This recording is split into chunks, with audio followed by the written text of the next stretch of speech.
मोठा बदल जर घडवायचा असेल तर मला वाटतं इथे राजकीय बदल घडण्यासाठी खूप गरजेची आहे. एज्युकेशन सिस्टममध्ये आम्ही भर आणण्याचा प्रयत्न केला आणि सगळे शेतकऱ्यांचे मुलं जास्तीत जास्त किंवा छोटे व्यापारी अशा लोकांचे मुलं जवळजवळ 700 मुलं आहेत आमच्या शाळेमध्ये. एवढे बोर दिलेले आहेत आम्ही.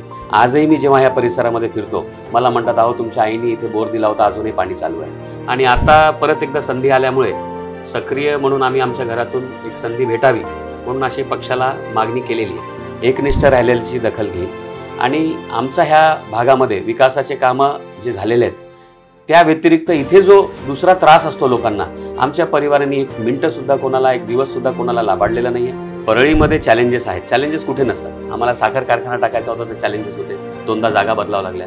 आम्हाला शाळा केल्यानंतर ती शाळा अशा लोकेशनला झाली की ती परळीच्याही जवळ नव्हती आणि पलीकडच्या तालुक्याच्या जवळ नव्हती. मी इच्छुक आहे का हा प्रश्न जो आहे तुमचा, हा प्रश्न मला अनेकांनी विचारला आहे. इथे गुंडागर्दी आहे, पण ही गुंडागर्दी ही काही एक बिझनेस म्हणून नाही आहे. ही दिशाभूल झाल्यामुळे आहे. हाताला काम नाही आहे, रोजगार नाही आहे. मग पोटा पाण्याचे प्रश्न जर मिटत नसतील तर मग इझी मनी कुठे भेटत असेल तर त्याला लोक अट्रॅक्ट होतात. आणि इझी मनीला अट्रॅक्ट होण्यासाठी जर इथे प्रोत्साहन मिळत असेल, राजकीय प्रोत्साहन मिळत असेल आणि इथले जे हिरो आहेत समाजाचे ते जर ह्या गोष्टींना प्रोत्साहन देत असेल तर ह्या गोष्टीमध्ये गुंडागर्दी आपण जे म्हणतो जे दिशाभूल झाल्यामुळे झाली आहे. मला असं वाटतं की जिथे जिथे शिक्षणाचा स्तर घसरलेला आहे, जिथे जिथे समाजामध्ये शिक्षण कमी आहे, तिथे तिथे दिशाभूल गोष्टी जास्त होऊ शकतात. तिथे तिथे ज्या प्रकारचं मोटिवेशन लोकांना मिळतं त्या प्रकारे लोक फॉलोअर्स जास्त बनतात आणि लीडर्स कमी बनतात. हाय हॅलो नमस्कार, मी ओमकार. हॅलो महाराष्ट्र प्रस्तुत cut to cut with hello आपल्या स्पेशल पॉडकास्टमध्ये आपल्या सगळ्यांचं सरचे स्वागत आहे. सध्या आपण महाराष्ट्र दौरा करत आहोत आणि सध्या आपण आहोत बीड जिल्ह्यामध्ये. बीड जिल्ह्याचा जर विचार केला तर बीड जिल्ह्याचं सामाजिक, राजकीय आणि सगळेच डायनामिक सध्या बदलत चाललेत. तर या बदलाचं नेमकं कारण काय आणि हे बदल नेमके कसे घडतायत या विषयावरती आपण बऱ्याच मान्यवरांशी चर्चा केल्या. या संदर्भात चर्चा करण्यासाठी आज आपल्यासोबत आहेत पिनाकी फाउंडेशनचे संस्थापक सुनील गुट्टे सर. सर, चर्चेमध्ये आपलं खूप खूप स्वागत आहे. सर्वप्रथम नमस्कार. वैद्यनाथ नगरीमध्ये तुमचं स्वागत. माझा पहिला प्रश्न होता की या सगळ्या बदलाकडं जो बीड जिल्ह्याचा मी इंट्रोला बोलून दिलं की हा सगळा बदल घडतोय बीड जिल्ह्यामध्ये, या बदलाकडे नेमकं तुम्ही कसं बघता? बदल हे एकच परमनंट गोष्ट आहे असं माझं बिलीफ आहे आणि बदल घडायला हवाच आणि तो चांगल्यासाठी घडावा.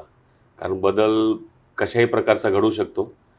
तर त्या हिशोबाने बीडमध्ये आणि प्रथम जर बोलायला म्हटलं तर परळीमध्ये खास कारण माझा जन्म इथला आहे आणि इथे राहत असल्यामुळे घर, नातेवाईक सगळे लोक इथे असल्यामुळे परळीबद्दल एक खास विशेष लक्ष असतं. तर नक्कीच गोष्टी बदलताना दिसत आहेत. लोकसभेमध्ये पण काही गोष्टी घडल्या आहेत आणि ओव्हरऑल जिल्ह्यामध्ये काही गोष्टी बदलायला हव्यात. आता खूप काळाची गरज आहे. मला असं वाटतं की त्यानुसार गोष्टी घडलायला हव्यात. राजकीय गोष्टी, नेतृत्व आहे, विकास आहे, इथली परिस्थिती आहे, इथलं इंडस्ट्रियलायझेशन आहे, इथलं एज्युकेशन सिस्टम आहे. सगळ्याच गोष्टींना मला वाटतं की एक समाजामध्ये एक नेक्स्ट लेवलला जायची आपल्याला एक जसं 2.0 म्हणतो आपण कोणाही गोष्टीचं, त्याला खूप विलंब झालेला आहे. बाजूचा परिसर पाहता आमच्या 20 किलोमीटर बाजूला अंबाजोगाई आहे, त्याच्या पलीकडे मोठा जिल्हा लातूर आहे. आम्ही प्रगती पाहतो आणि आम्ही खूप खुश असतो आणि खुश असून एक थोडं एक जेलसी पण होते की त्या भागाने पॉझिटिव्ह जेलसी मी सांगेन की तो भाग किती सुधारला आहे, किती चांगला झाला आहे आणि कशा कशा प्रगतीच्या गोष्टी तिथे घडल्या आहेत. मग तुमच्या सामाजिक गोष्टीमध्ये एज्युकेशन सिस्टम असू द्या, हॉस्पिटल्स असू द्या, ज्या प्रकारच्या सुविधा मिळणं, बसस्टँड असू द्या, रेल्वे स्टेशन असू द्या, कनेक्टिव्हिटी असू द्या, तिथल्या इंडस्ट्रियलायझेशन असू द्या, जॉब क्रिएशन असू द्या, सगळ्याच गोष्टींमध्ये तिथे एक भर दिसतो मला. आणि आपल्यालाही असं वाटतं की आपल्या बाजूच्या भागामध्ये एवढी प्रगती होत असेल तर आपली पण व्हायला पाहिजे. तर एक प्रामाणिक इच्छा अशी आहे की इथे पण हा बदल घडायला पाहिजे. सर, तुम्ही सांगितलं की आपल्या आसपासच्या परिसरामध्ये, भागामध्ये बदल होतोय, तर हा भाग परळीचा पण म्हणजे हा विकास किंवा हा बदल परळीमध्ये सुद्धा घडू शकतो. तर या बदलाचा किंवा हा विकासाचा तुम्ही भाग होऊ शकाल का? नक्कीच बदल अपेक्षित आहे जसं मी तुम्हाला सांगितलं आणि आम्ही ह्या बदलाचे भाग बनू शकतो का? तर नक्कीच बनू शकतो. कारण तुम्ही जर पाहिलं मागच्या काळात तर 2010मध्ये इथे काळाची गरज होती ह्या भागामध्ये. हा ऊस शेतकरी प्राधान्य परिसर आहे आणि बाकी पण पिकं आहेत, पण ऊसाची शेती आणि मजूरसुद्धा ह्या भागामध्ये खूप जास्त आहेत. तर त्या भागाला बघत असताना आम्ही 2010 साली खूप मोठा साखर कारखाना ह्या परिसरामध्ये आणला होता आणि तो एक बदलचा भागच म्हणावा. तो त्यांनी असा बदल घडला की इथे शेतकऱ्यांना जो भाव भेटत नव्हता तो भाव भेटला. आणि एक प्रायव्हेट कारखाना होता, त्याच्यामुळे आधुनिक होता, त्याच्यामुळे इथे खूप बदल घडला. भागामध्ये शेतकऱ्याचा विकास झाला.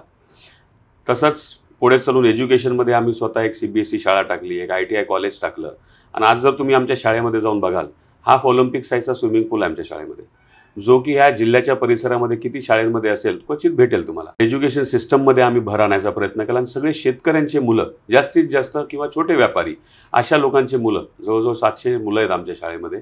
आणि जर आमचे ॲन्युअल डे फंक्शन्स वगैरे तुम्ही पाहिले, तुम्हाला असं वाटणार नाही की तुम्ही पुणे किंवा परिसरातल्या अजून कोणत्या मेट्रो शाळेत बसलेले नाही आहेत.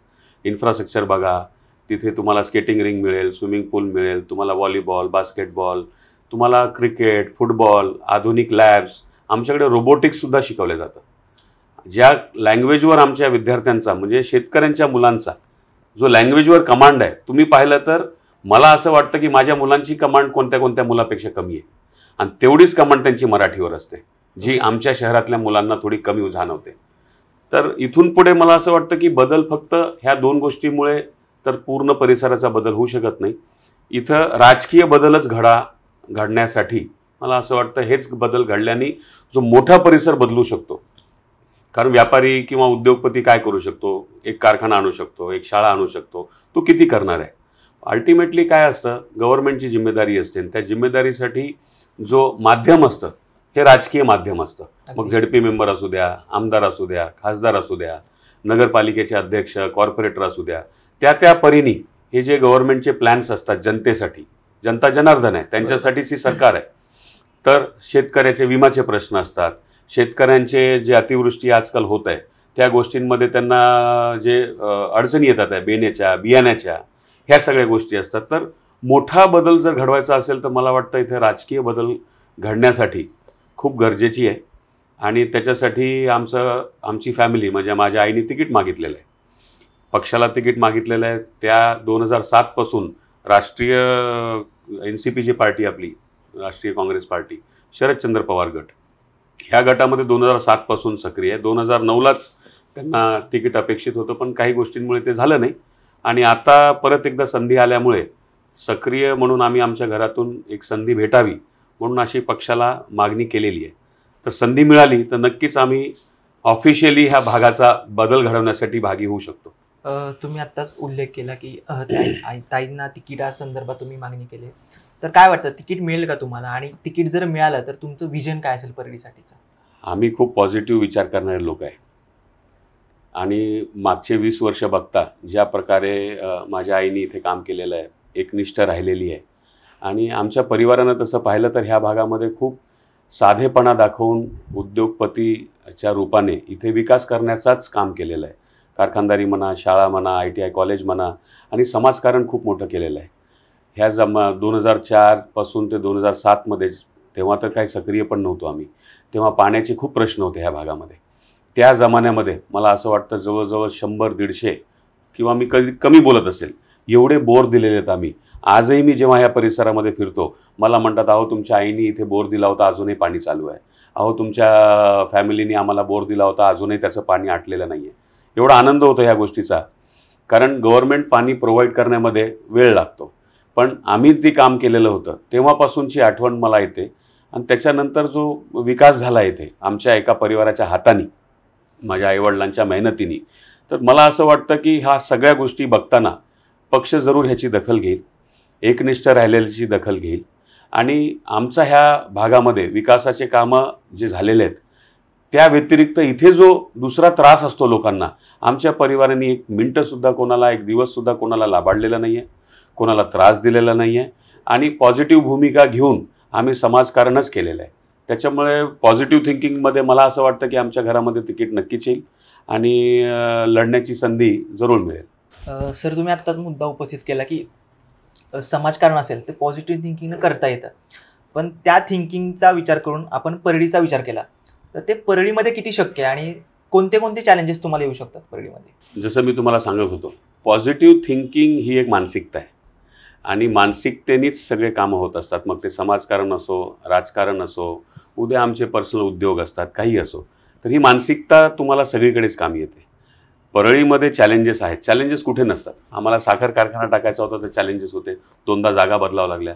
आम्हाला शाळा केल्यानंतर ती शाळा अशा लोकेशनला झाली की ती परळीच्याही जवळ नव्हती आणि पलीकडच्या तालुक्याच्या जवळ नव्हती.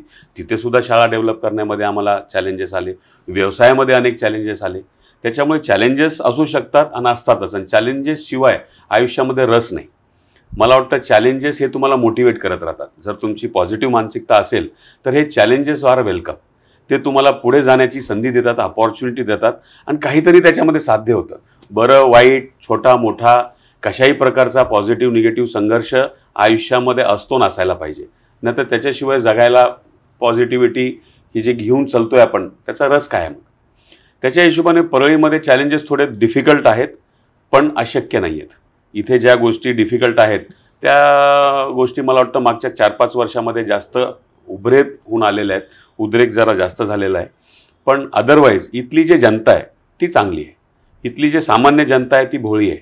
इथली जी जनता आहे ती खूप पॉझिटिव्ह विचार करणारी आहे आणि वैद्यनाथ नगरीमध्ये राहिल्यामुळे इथे खूप धार्मिक लोक राहतात. माझ्या हिशोबाने इथे चॅलेंजेस करण्यासाठी, ओव्हरकम करण्यासाठी मला जनतेची साथ आणि आमच्या परिवाराला जी नेहमीच भेटली आहे ती मला वाटतं अपेक्षित आहे आणि ती भेटेल. म्हणून हे चॅलेंजेस ओव्हरकम करण्यासाठी जे इथल्या समाजाची जनतेची साथ मला मिळेल त्याच्यानी आम्ही ही वावरून जाऊ आणि हे चॅलेंजेस आम्हाला हँडल करायला इझी होतील असं मला वाटतं. तुम्ही सांगितलं चॅलेंजेस तर भरपूर आहेत, पण मगाशी आपण बोललो की ताईंचं तर तिकिटासाठी प्रयत्न चालू आहे. पण मला असं विचारायचं होतं की तुम्ही परळीसाठी इच्छुक आहात का? कसं आहे मी इच्छुक आहे का हा प्रश्न जो आहे तुमचा, हा प्रश्न मला अनेकांनी विचारला आहे. मी हल्लीच एक खूप मोठा नोकरी महोत्सव घेतला. त्याच्यामध्ये जवळजवळ 900 लोकांना अपॉइंटमेंट लेटर देण्यात आले. टाटा, महिंद्रा अशासारख्या मोठ्या मोठ्या कंपनी, दूध ट्रान्समिशन आहे, एन्ड्युरन्स आहे, बजाज इलेक्ट्रिकल आहे, बँकेमध्ये ICICI, ॲक्सिस आहे, ह्या सगळ्या कंपन्या परळीमध्ये आल्या होत्या. इथल्या मुलांना नोकरी देण्यासाठी आल्या होत्या, सज्ज होऊन आल्या होत्या आणि इथल्याही मुलांनी चांगला प्रतिसाद दिला.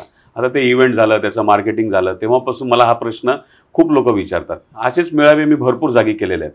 माझं उत्तर हे असतं की मी काम करू इच्छितो. मला नोकरी मिळाव्याच्या थ्रू म्हणा, उद्योगाचे कार्यक्रम म्हणा, विकासाचे कामं करत म्हणा, मी ऑलरेडी बदल घडवण्यासाठी भरपूर जागी कामं करत असतो आणि ते कामं करत असताना वेगवेगळ्या संधी मिळत असतात. इथे जन्मभूमी असल्यामुळे माझं विशेष लक्ष आहे आणि मला विशेष इथे संधी वाटते, कारण आपल्या भागासाठी काम करणं कुणाला आवडणार नाही.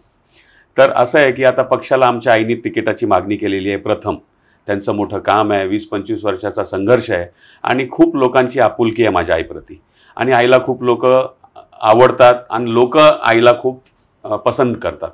ह्या प्रसंगामध्ये मी पण काही बातम्या ऐकल्या की युवा लोकांना चान्स दिला जातो आहे आणि बातमी पण पाहिली मी एका चॅनलवर. मला त्या चॅनलचं नाव लक्षात नाही. त्याच्याहून पण मला काही लोकांनी प्रश्न विचारले. माझं एकच उत्तर होतं की आम्ही आमच्या घरामध्ये चर्चा करू. जर पक्षाने अशी गोष्ट माझ्यासमोर टाकली तर नक्कीच ह्या गोष्टीवर आम्ही सकारात्मक चर्चा करून काहीतरी पॉझिटिव्ह निष्कर्ष काढू. मी आता तरी हेच सांगेन तुम्हाला, कारण माझ्यासमोर तसा प्रश्न आहे, तशी काही संधी नाही आहे. पण मी एवढंच सांगेन मी काम करू इच्छितो. स्पेसिफिक आपण बीड जिल्ह्याबद्दल थोडंसं बोलूयात की बीड जिल्ह्याचं जर परसेप्शन असं ठरतंय की महाराष्ट्रामध्ये की बीड जिल्ह्यामध्ये गुन्हेगारीचं प्रमाण वाढतंय, म्हणजे बीडचा बिहार करण्याचा जो प्रयत्न चालला आहे, तर नेमकं यात किती तथ्य आणि याला नेमकं कारणीभूत कोण असू शकतं? बीड जिल्ह्याचं तर बोलणं मुश्किल आहे, पण परळीबद्दल मी जरूर बोलू शकतो. परळीमध्ये मी इथे राहत असल्यामुळे मला जाणवतात काही गोष्टी. इथे गुंडागर्दी आहे, पण ही गुंडागर्दी ही काही एक बिझनेस म्हणून नाही आहे. ही दिशाभूल झाल्यामुळे आहे आणि लोकांची एक डेफिनेशन असते कोणाही गोष्टीची की माझा हिरो कोण असावा किंवा मला काय घडायचं आहे. तर अशा गोष्टींची जी डेफिनेशन आहे इथे थोडी बदलली आहे. बदलली अशी आहे की आपल्याला एखादा नायक पिक्चर पाहिला तर असं वाटतं की आपण असे असावे, पण इथे ज्या प्रकारचं मागच्या काळामध्ये जे राजकारण झालेलं आहे, इथले हिरो जे आहेत हे थोडे वेगळे आहेत आणि त्यांना बघून जे एज्युकेशनकडे दुर्लक्ष झालं आहे मुलांचं, खासकर मी म्हणेन 20 ते 30 वयोगट. 20 ते 30 वयोगट हे जे असतं, हे वयोगटामध्ये जो मुलगा, युवक, युवती वावरतात, मला वाटतं समाज ह्या गोष्टींनीच घडतो आणि हीच सुरुवात असते. जर हे फाउंडेशन आहे, हे फाउंडेशन जर बिघडलं तर समाजाचं इक्वेशन बदलतं आणि इक्वेशन बदलण्यामुळे सर्व सामाजिक गोष्टी पण बदलतात. तर इथे एज्युकेशन सिस्टमला जे भर दिलेला नाही आहे आणि एज्युकेशन सिस्टमवर किंवा नोकऱ्या जर म्हटलं तर इथे इंडस्ट्रियलायझेशन झालेलं नाही आहे, हाताला काम नाही आहे, रोजगार नाही आहे. मग पोटापाण्याचे प्रश्न जर मिटत नसतील तर मग इझी मनी कुठे भेटत असेल तर त्याला लोक अट्रॅक्ट होतात. आणि इझी मनीला अट्रॅक्ट होण्यासाठी जर इथे प्रोत्साहन मिळत असेल, राजकीय प्रोत्साहन मिळत असेल आणि इथले जे हिरो आहेत समाजाचे ते जर ह्या गोष्टींना प्रोत्साहन देत असेल तर ह्या गोष्टीमध्ये गुंडागर्दी आपण जे म्हणतो, जे दिशाभूल झाल्यामुळे झाली आहे ती गुंडागर्दी उभरेत आलेली आहे, हे मलाही जाणवतं. आणि मला असं वाटतं की हे काळाची गरज नाही आहे. युवा पिढी ह्या गोष्टींमध्ये गेली नाही पाहिजे. जसं मी तुम्हाला थोडक्यात सांगतो, इथे आता गणपतीचा आपला सीझन आलेलाच आहे. गणपतीच्या सीझनमध्ये इथे ज्या प्रकारे गणपती साजरे केले जातात हे तुम्ही जर पाहाल, पलीकडचे जे काही जिल्हे आहेत सगळीकडे आहेत असं नसतं. कित्येक मुलं डीजे लावून नाचत असतात. त्यांना जर तुम्ही समोर आणलं आणि त्यांना जर म्हटलं तुम्ही आरती करा तर कदाचित त्यांना आरती करता येणार नाही. तर हे जे इक्वेशन डिस्टर्ब झालेलं आहे धार्मिक, सोशल आणि एज्युकेशन नसल्यामुळे दिशाभूल खूप इझिली होता येते. आणि इझी पैसा कोणाला आवडत नाही. इझी पैशामुळे ह्या गोष्टी घडलेल्या आहेत. आणि खासकर एक गट आहे, मी हे नाही म्हणणार की पूर्ण समाजामध्ये तसं आहे, खासकर वंजारी समाजामध्ये मी जे काही आता पेपरला बातम्या वाचतो, इकडे काही घटना घडतात, काही मर्डर्स होतात, काही लोकांचे नावं येतात की हे लोक गुंड आहेत, ते आमच्या समाजामध्ये थोडे जास्त दिसतात मला, किंवा जास्त नसतील पण समोर जास्त येतात. तर नक्कीच परळीमध्ये हा प्रॉब्लेम आलेला आहे आणि हा सगळ्या समाजाच्या लोकांच्या नजरेमध्ये आहे. कोणालाच हा आवडत नाही. आणि मला असं वाटतं की ह्या गोष्टीला कंट्रोल करण्यासाठी इथे जर राजकीय बदल झाला आणि जर ह्या गोष्टीला प्रोत्साहन देणारे लोक जर बाजूला हटले तर नक्कीच ह्या गोष्टी 1-2 वर्षामध्ये संपून जातील. आणि इथे एक सर्वसामान्य जसं शहर वावरतं तसं परळीसुद्धा एकदम सोपं आणि सर्वसामान्य लोकांना चांगल्या दृष्टीने जगण्यासाठी शहर होऊ शकतं. गुंडागर्दी इथली संपू शकते. कारण ही फक्त एका वेळेनुसार उद्भवलेली गुंडागर्दी आहे. ही काय असं नाही आहे की वर्षानुवर्षे इथे कोणीतरी काहीतरी करतंय, असं नाही आहे. हे मागच्या काळात असं नव्हतं, कधीच नव्हतं. हे हालीमध्ये झालं आहे. त्याच्यामुळे हे टेम्पररी आहे. इथे जर बदल घडले तर हे सुद्धा बदलून जाईल, मला असा ठाम विश्वास आहे. सर, मला थोडंसं वेगळा प्रश्न विचारायचा होता की बीड जिल्हा आहे तो जातीय ध्रुवीकरणाचा मानला जातो. परळीबद्दल स्पेसिफिक बोलायचं झालं तर इथं सुद्धा जातीयवाद आहे, तर या सगळ्याकडे कसं पाहता? सध्याच्या परिस्थितीमध्ये आपण सगळेच जणांना माहीत आहे ह्या गोष्टी. तुम्ही जो प्रश्न विचारला मला की जातीवाद आणि हे प्रश्न जे आहेत हे खूप जास्त सध्या समाजामध्ये झाले आहेत. परळी भागात झाले आहेत, बीड जिल्ह्यात झाले आहेत, मला वाटतं मराठवाड्यामध्ये झाले आहेत, तिकडे पश्चिम महाराष्ट्रामध्ये एवढे नाही आहेत. पण मला असं वाटतं, माझं जर तुम्ही इंडिव्हिज्युअल ओपिनियन घ्याल, माझे थोडे वेगळे विचार असतात या गोष्टींबद्दल. मला असं वाटतं की जिथे जिथे शिक्षणाचा स्तर घसरलेला आहे, जिथे जिथे समाजामध्ये शिक्षण कमी आहे, तिथे तिथे दिशाभूल गोष्टी जास्त होऊ शकतात. तिथे तिथे ज्या प्रकारचं मोटिवेशन लोकांना मिळतं त्या प्रकारे लोक फॉलोअर्स जास्त बनतात आणि लीडर्स कमी बनतात. तर आपल्या भागामध्ये मला असं वाटतं शिक्षणाचा स्तर कमी असल्यामुळे काही गोष्टी जास्त होतात आहे. आणि दुसरं माझं असं म्हणणं आहे की समाजाच्या प्रत्येक घटकाला संधी मिळाली पाहिजे. हे जे रिझर्वेशन प्रकार आहे हा प्रकार ह्याच्यासाठीच आहे की दुर्बळ लोक ज्यांना संधी भेटत नाही त्यांचं सशक्तीकरण व्हावं म्हणून हे रिझर्वेशन आलेलं आहे. आणि ते गव्हर्नमेंटनी, सरकारनी, ज्या ज्यावेळी जी जी सरकार असते त्या सरकारनी ह्याची व्यवस्थित दखल घेऊन कोणाला जास्त सशक्तीकरणाची गरज आहे, कोण जास्त दुर्बल आहेत आणि समाजाचा कोणताच माणूस लास्टला उभा माणसापर्यंत न्याय पोहोचावा हे धोरण सरकारचं असतं. आणि हे धोरण असताना मला असं वाटतं की प्रत्येक 10 वर्षाला 15 वर्षाला आपल्या समाजाचे समीकरण बदलत असतात. कोणी जास्त दुर्बल होऊ नये, कोणी जास्त माणूस वीक पडू नये समाजामध्ये. आपल्याला सगळ्या घटकांना सोबत घेऊन जायला हवं, ह्या धोरणेचा मी आहे. त्याच्यामध्ये शिक्षण हा खूप मोठा, मी जसं तुम्हाला सांगितलं आहे, खूप मोठा रोल प्ले करतो. तसंच ह्या जाती समीकरणामध्ये आपला कोणताच समाजाचा माणूस सुटू नये, आपल्या पाठीमागे राहू नये, ह्याच्यासाठी मला वाटतं सरकारने काम केलं पाहिजे. ते करत असतात. आणि आपला एक विश्वास असायला हवा एक दुसऱ्यांप्रती. मला वाटतं विश्वास हा खूप मोठं मोलाचं काम आहे जे आपण एक दुसऱ्याप्रती जनरेट केलं पाहिजे. कारण आजच्या काळामध्ये थोडं विश्वासाला तडा गेलेला आहे. तर मला असं वाटतं की विश्वासाला जो तडा गेला आहे त्याला वापस निष्कासित करणे आणि विकास वापस जनरेट झाला पाहिजे एक दुसऱ्यांच्या प्रती, सरकारचा जनतेप्रती, जनतेचा सरकारप्रती, समाजामध्ये एक दुसऱ्याप्रती, आपापल्या वेगवेगळ्या समाजांमध्ये एक दुसऱ्याप्रती. हे विश्वास हा एक गोष्ट आहे जी आपल्याला नक्कीच ह्या गोष्टीमधनं बाहेर काढू शकतं. सर, विधानसभाचा आता धुमधडाका सुरू होत आहे, तर विधानसभा होईल, रिझल्ट लागेल, पण एक फायनल कमेंट या परळी विधानसभेबद्दल तुमची काय असेल? विधानसभेचा निकाल चांगलाच लागेल. मला वाटतं जसं आपण थोड्या वेळा आधी मला अँटी इन्कम्बन्सीबद्दल बोलले, सध्याचा जी परळीचा विकास झालेला आहे त्याच्याबद्दल बोलले. आपण ह्या संवादामध्ये भरपूर काही गोष्टींबद्दल बोललेलो आहे. मागच्या 10 वर्षाचं, 15 वर्षाचं, 5 वर्षाचं वेगवेगळ्या ठिकाणी काय काय गोष्टी अपेक्षित होत्या, काय काय झाल्या आहेत, काय काय नाही झाल्या आहेत. आणि वैद्यनाथ नगरी आहे, प्रभूचं विशेष लक्ष आहे. मला वाटतं इथले जनतेसाठी, हितासाठी जे गोष्ट आहे आणि ते मला वाटतं बदल आहे आणि ते नक्कीच घडेल असं मला ठामपणे विश्वासाने वाटतं. सर, मला वाटतं या चर्चेला आपण कुठेतरी पूर्णविराम देऊया तिकडे. खूप छान वाटलं तुमची चर्चा करून सर. तर तुम्ही हॅलो महाराष्ट्रला जो वेळ दिला त्याबद्दल हॅलो महाराष्ट्रकडून मी आपला खूप आभारी आहे. धन्यवाद. धन्यवाद. खूप खूप आभारी आहे. Thank you sir. थँक्यू.